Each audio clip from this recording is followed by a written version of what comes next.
ዛሬ በ2017 የወጣውን ዘ ዎል የተሰኘው ፊልም እተርክላችኋለሁ። ፊልሙ የሚጀምረው በ2007 አካባቢ ፕሬዝዳንት ቡሽ በአሜሪካና በኢራቅ መካከል የነበረው ጦርነት ማብቃቱን ካወጁ በኋላ ነው። ታሪኩን እስከ መጨረሻ ተከታተሉ። እንዲህም አይነት ሰው አለ ወይ ብላችሁ መገረማችሁ አይቀርም። ጦርነቱ ቢያበቃም የአሜሪካ ወታደር ሳጅን ማቴዎስና ሳጅን አይዛክ በኢራቅ በረሃማ ቦታ ወደሚገኝ የቧንቧ መስመር ግንባታ ተልከዋል። እዚያ የተላኩበት ምክንያት ደግሞ በቦታው የሚሰሩትን አሜሪካውያንን ሁሉ እየገደለ ያለ አንድ ስናይፐር ለመግደል ነበረ። ከዚያም ሁለቱ ከድንጋይ ክምር ጀርባ ተደብቀው የጠላትን ቦታ ለማወቅ ሲሞክሩ ይታያሉ። በበረሃው ንዳድ ውስጥ ሁለቱ ተፈላጊውን ስናይፐር ለማግኘት ሲሞክሩ ከ20 ሰዓታት በላይ አሳልፈዋል። ማቴዎስ ትዕግስቱ እንዳለቀና በቦታው ምንም አይነት የኢራቅ ወታደሮች እንደሌሉ ይናገራል። በመቀጠል የወደቁትን የሰራተኞች አስክሬን በመመልከት ቦታው የተጠቃው ተልኳቸውን ባጠናቀቁ የኢራቅ ወታደሮች መሆን አለበት ብሎ ይደመደማል። ይህን ሲሰማ አይዛክ ማቴዎስን ለማረጋጋት ይሞክራል። አንድ አልሞ ተኳሽ ከዚህ ጀርባ እንዳለ ይነግረዋል። ማቴዎስ ግን ይህንን አስተያየት ውድቅ ያደርገዋል። ምክንያቱም በአጭር ጊዜ ውስጥ ሁሉንም ሰራተኞች ለመግደል የሚችል ኢራቃዊ ተኳሽ ሊኖር አይችልም ብሎ ያስባል። በሚቀጥለው ትዕይንት የማቴዎስ ትዕግስት ሙሉ በሙሉ አልቆ ዞር ብሎ ለማየት ከተደበቀበት ቦታ ወጥቶ ንብረቶቹን ይይዛል። ከዚህ በኋላ አይዛክ ከኋላ ሆኖ እንዲያይለት ነግሮት ወደ ግንባታ ቦታው መሄድ ይጀምራል። ማቴዎስ ቦታው ላይ ደርሶ የሟቾቹን አስክሬን አገኘ። ከአንድ የሞተ ወታደር ሬዲዮ አንስቶ ጉዞውን ቀጠለ። በሌላ በኩል የአይዛክ ቴሌስኮፕ ግልጽ ስላልሆነ ማቴዎስን ለመከታተል ይቸግረዋል። ይህንን ነገር ለማቴዎስ አሳወቀው። ነገር ግን ማቴዎስ ልታስገድለኝ ነው ብሎ ጨወበት። በኋላ ማቴዎስ አስክሬኖቹን ሲመረምር ሁሉም ጭንቅላታቸው ተመቶ መሞታቸውን ሲመለከት ለማመን ይከብደዋል። አሁን ግን መፍራት ጀመረና ለአይዛክ አሳወቀው። ይህንን ሲሰማ አይዛክ በተቻለው ፍጥነት ከቦታው እንዲወጣ አስጠነቀቀው። ማቴዎስ ግን መሃል ላይ ቆሞ የተኩስ አቅጣጫዎችን ለማወቅ ይሞክራል። አይዛክ ግን በሬዲዮ እንዲያፈገፍግ ይጮህበታል። ግን ደግሞ ጊዜው አርፍዷል። ተኳሹ ማቴዎስን ሆዱ ላይ ተኩሶ መታው። ይህን ሲመለከት አይዛክ ጥይቶቹን እያመለጠ በዚግዛግ መንገድ እየሮጠ ባልደረባውን ለማዳን ይመጣል። ነገር ግን እሱ ራሱ እግሩ ላይ በጥይት ይመታል። በዚህ ምክንያት ማቴዎስን መሬት ላይ ትቶ በአንድ ግድግዳ ጀርባ ለነፍሱ ተደበቀ። ይህ በእንዲህ እንዳለ ማቴዎስ አይዛክ የእርዳታ ቡድን እንዲጠራ ይነግረዋል። አይዛክ ደግሞ በቀኝ እግሩ ላይ ያለውን ደሙን ለማስቆም ቀበቶ ለመጠቅለል ይሞክራል። ብዙም ሳይቆይ ሬዲዮ አውጥቶ ለማውራት ቢሞክርም ሬዲዮ ምንም አይነት ፍሪኩዌንሲ አላገኘም። ሲጣራ ሬዲዮ በጥይት እንደተመታና አንቴናው መጎዳቱን አየ። በተመሳሳይ ጊዜ ማቴዎስ ተኳሹን እንዲመለከትለት አይዛክን ይጠይቀዋል። አይዛክ ግን ከተንቀሳቀስክ እንደገና ይመታል በማለት ሊያስቆመው ይሞክራል። ይህ ቢሆንም ማቴዎስ ጠመንጃውን ለመያዝ ያደረገው ሙከራ ሳይሳካ ቀርቶ በህመምና በደም መፍሰስ ምክንያት ራሱን ይስታል። አይዛክ ምንም ማድረግ እንደማይችሉ ስለገባው እግሩ ላይ ያለውን ጥይት ለማውጣትና ቁስሉን ለመጠቅለል ይወስናል። ከዚህ በኋላ አይዛክም ራሱን ይስታል። በቀጣዩ ትዕይንት አይዛክ ሲነቃ ከሬዲዮ ኤርፎ ውስጥ ድምጽ ሲመጣ ይሰማል። የእርዳታ ቡድን ከእርሱ ጋር ለመገናኘት እየሞከረ ያለም ይመስላል። ይህን ነገር አይዛክን አስደስቶት ወዲያውኑ ድጋፍና የህክምና አቅርቦቶችን ይጠይቃል። የህክምና አቅርቦቶችን ለማድረስ ያለበትን ቦታ እንዲገልጽ ሲጠይቀው መጠራጠር ጀመረ። ጭራሽ ትክክለኛ ቦታውን እንዲያገኙ አይዛክ እንዲነሳና ወደ አየር እንዲተኩስ ይጠይቀዋል። ይህንን ሲሰማ አይዛክ አነጋገሩን በትኩረት ይከታተልና ሰውየው የአሜሪካ ወታደር ሳይሆን የኢራቅ ስናይፐር መሆኑን አወቀበት። የተኳሹ ማንነት ቢጋለጥም ተኳሹ ግን ስለ አይዛክ ማወቅ ስለሚፈልግ ማውራቱን ቀጠለ። መጀመሪያ ላይ አይዛክ ጥያቄውን ባይቀበልም ተኳሹ ግን ማቴዎስ ላይ እንደገና እንደሚተኩስና እንደሚገድለው ሲያስፈራራው አይዛክ ይስማማል።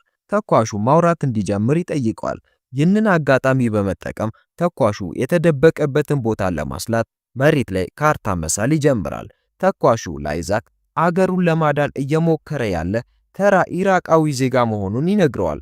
ተኳሹ ደግሞ አይዛክን ስለ ቤተሰቡ እንዲያወራ ይጠይቀዋል።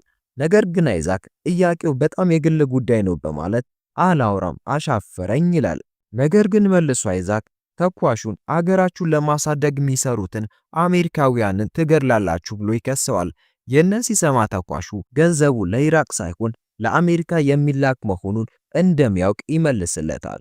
በኋላ አይዛክ ስለ ራሱ ምንም ነገር ሳይናገር ሲቀር ተኳሹ እንደገና ማቴዎስ ላይ ተኩሶ እንደሚገድለው አስፈራራው። ከጥቂት ቆይታ በኋላ አይዛክ ከጠርሙዝ ውስጥ ውሃ ለመጠጣት ይሞክራል። ነገር ግን በጥይት የተፈጠረ ቀዳዳ አገኘ። ተኳሹም የአይዛክን ሁኔታ ያውቃል። ምክንያቱም ሆን ብሎ የውሃ ጠርሙዙን የሬዲዮ አንቴናውንና ጉልበቱን እንደመታ ይነግረዋል። ይህን ሁሉ ያደረገው ደግሞ አይዛክ ከቦታው መሸሽ እንዳይችል ለማድረግ እንደሆነ ይነግረዋል።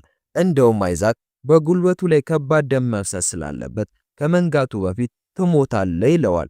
በሚቀጥለው ትዕይንት አይዛክ ተኳሹ እየተጠቀመበት ያለውን ስናይፐር ለማወቅ ይሞክራል። አሸባሪ ነህ ብሎ ጠራው።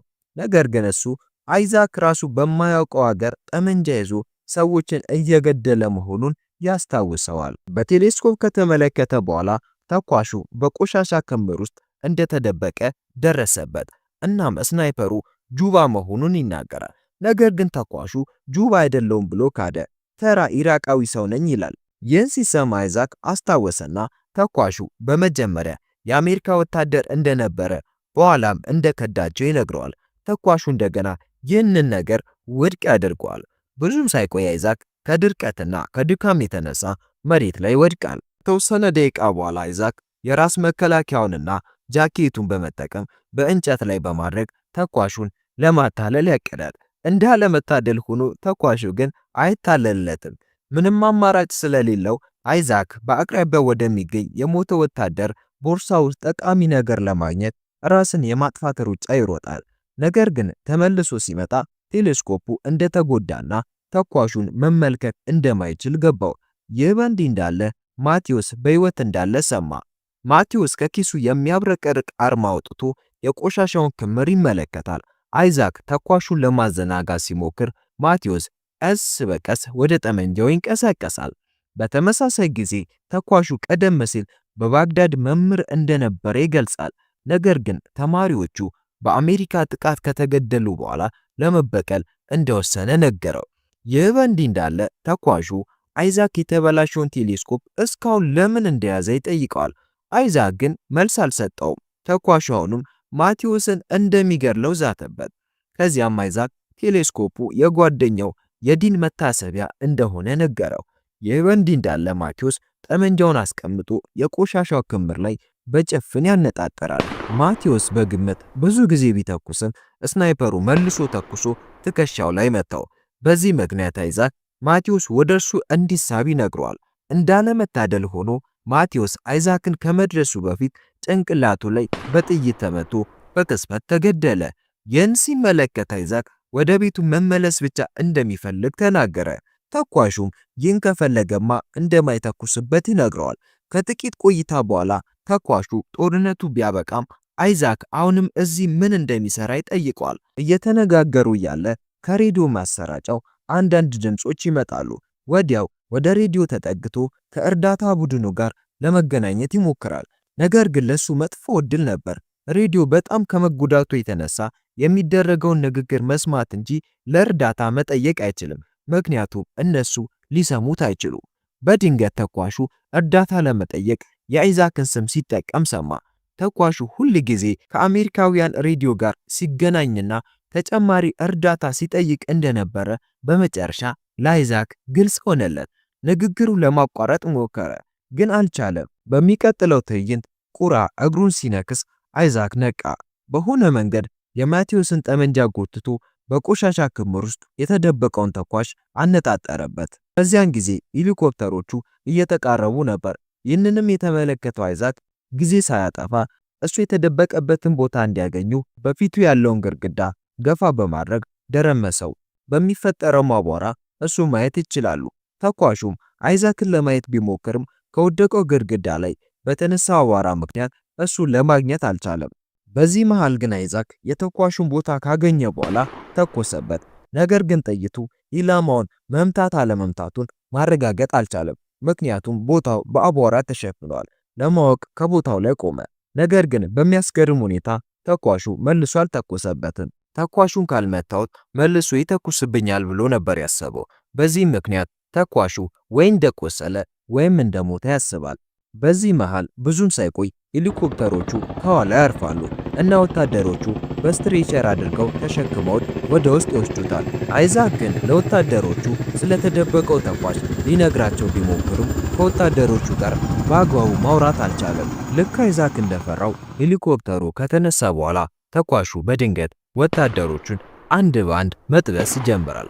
አይዛክ ወታደሮቹን ስለተኳሹ ከማስጠንቀቁ በፊት አብራሪው በጥይት ተመቶ ሄሊኮፕተሩ ወድቆ በውስጡ ያሉት ሁሉም ተገደሉ። በመጨረሻው ትዕይንት ተኳሹ ለአሜሪካ ወታደሮች እርዳታ ቡድን ደውሎ ራሱን እንደ አሜሪካ ወታደር አስመስሎ ሌላ የእርዳታ ቡድን እንዲመጣ ይጠይቃል። ያው ፍላጎቱ የመጡትን ሁሉ መፍጀት ነበረ። ፊልሙን በዚህ ይጠናቀቃል። ብቻ ግን ኮመንት ላይ አስተያየታችሁን አስቀምጡልኝ። ላይክ እና ሰብስክራይብ በማድረግ ደግሞ በቀጣይ ፊልም ነገ እንገናኝ።